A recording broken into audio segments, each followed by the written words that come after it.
I have a question for you. Is Coke addictive?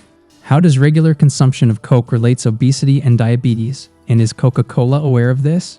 Almost everyone has tasted Coca-Cola before, but I'm pretty sure majority of us have little knowledge about the Coke capital of the world. In Chamula, Mexico, the town that worships Coca-Cola, each person drinks over half a gallon of Coke per day. Yes, you heard that right. Half a gallon per day, and over 40% of adults are obese, with diabetes being the second cause of death. Coca-Cola became popular in Chamula in 1994 when they first launched in San Cristobal, and since then Coke and Coca-Cola products have dominated so much, with literally no sight of Pepsi and other sodas. All the local shops have Coca-Cola branding, from plastic chairs to wall designs to even costume of waiters. And in fact, Coke is more available in the local shops and grocery stores than bottled water. The Coke dominance is so strong that even babies take them, and the price is cheaper. In fact, a liter of Coke is sold for 3.85 pesos, which is around 23 cents, and don't get surprised, but it's cheaper to drink Coke than to take water.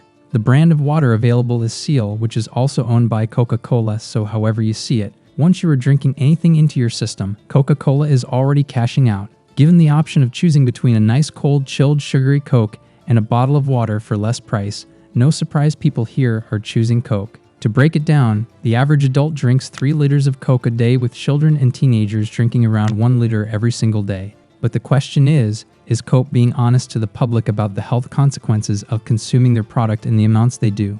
Mexico drinks Coca-Cola more than any country in the world. What is the impact on the health of the local people? Why do they like drinking it so much? Can this diabetes epidemic be stopped? And how has Coca-Cola managed to influence the political class and gotten an entire population addicted to their soda?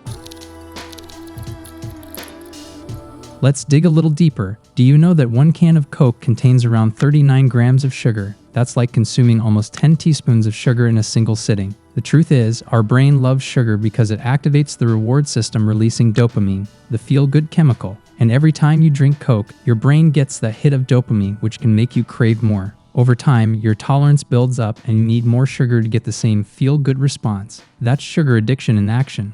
The more you consume, the harder it becomes to stop, and it has become difficult for many around the world to connect or link sugar or Coke to obesity, because many ask themselves, how can a bottle of Coke make me gain weight? Well, this is what happens. You see, when you drink Coke regularly, your body gets flooded with excess sugar, which it doesn't need. So where does all that extra sugar go? And your guess is as good as mine. It goes straight into fat storage. With Coca-Cola's big budget on research, no one can convince me that the big corporation is not aware of this science, but what are they doing about it? Enough of the science, let's get back to Mexico.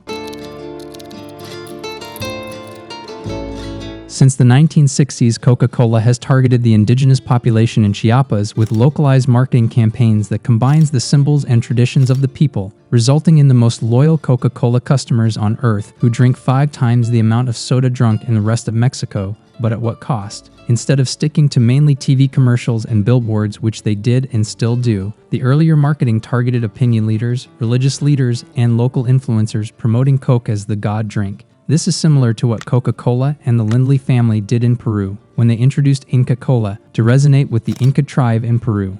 In Chiapas, this level of emotional and psychological marketing sold the idea completely to the indigenous people that Coke can do them no evil, and regular consumption rather have a positive effect on their spirituality. In this region of the world, Coca-Cola is present at almost every event, social gathering, and even religious activities. You see, the indigenous people believe everything needs to be spoken with God through rituals, and in performing those rituals, they use Coca-Cola. A shocking revelation is how Coke has managed to be part of even the afterlife of the people in Mexico.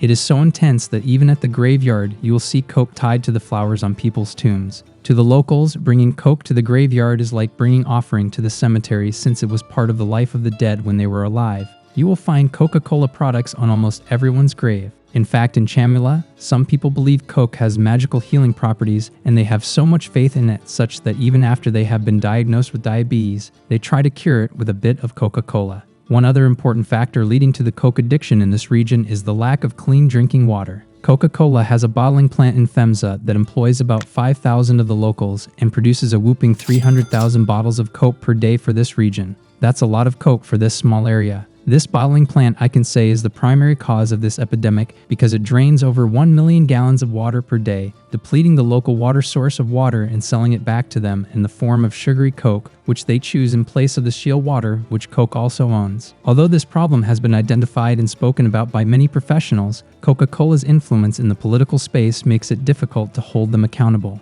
Many of the locals are battling with diabetes and struggling to lose weight because of this epidemic. The rate of diabetes in Mexico is higher even than the US, and that is concerning. Many have lost limbs to this metabolic disease. Almost every person, including the workers at the Coca-Cola plant in FEMSA, have at least 2 or 3 family members who either currently have diabetes or died from diabetes. When locals visit the hospital after being diagnosed with diabetes, they are never told the cause or reason, and when they push to know, they are told it's related to stress, their genetics, or economic problems. You dare not relate diabetes to their excessive consumption of Coke before the powers that be come for you. There is little to no education on diabetes, and it will shock you to know that a greater portion of the locals and indigenous people believe diabetes is caused by anger issues rather.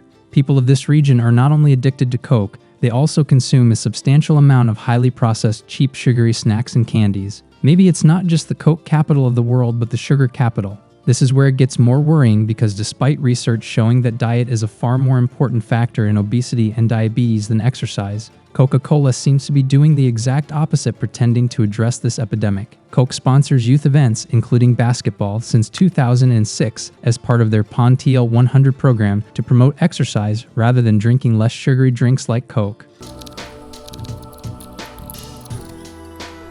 With this level of dominance, let's dig into the marketing strategy Coke is using in this particular market. A little over the dollar can get you 3 1-liter Coke, and you can return the bottle for an extra Coke. They made it such that the more you buy, the cheaper it gets, which encourages locals to buy and consume more. Coca-Cola sells larger bottles like the 3-liter more in Mexico. An interesting part is, when you ask the locals consuming Coke or the retailers, they seem to have no idea about how much sugar is in their Coke, but it is the main soda you would find at every public occasion, and particularly wedding ceremonies. To understand how deep the problem is, if someone doesn't have money or wants to start a business, Coca-Cola will give them a fridge, plastic chairs and tables, and literally get them started as a Coke salesperson. The relationship between Coke and the people could be described as the addict and the dealer relationship. Coca-Cola has created an addicted market and doing their best to sustain their addiction by providing consistent supplies as much as possible. It seems they care about the people, helping them to establish businesses and providing youth events, basketball courts and playground for them. But in the end, they are just in for the money and cashing out at the expense of the health of the indigenous people.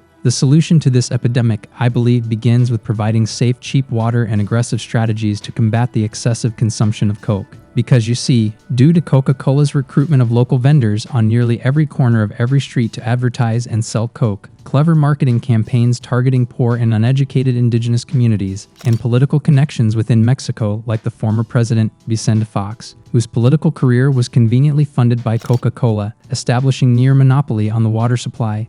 Unless these people receive real education on the deadly consequences Coke is having on their health, it looks like Coke will continue to kill the people here until there is no one here to drink themselves to death, and even then, they will keep drinking. Tell me in the comments below, what are your thoughts on Coke? How often do you take it? Or do you prefer other sodas? Do you think Coca-Cola is doing enough to educate the public? And what additional opinions do you have regarding Coca-Cola or the soft drink industry in general? Leave them in the comments. I'd like to hear what you have to say. Thank you for watching and your support.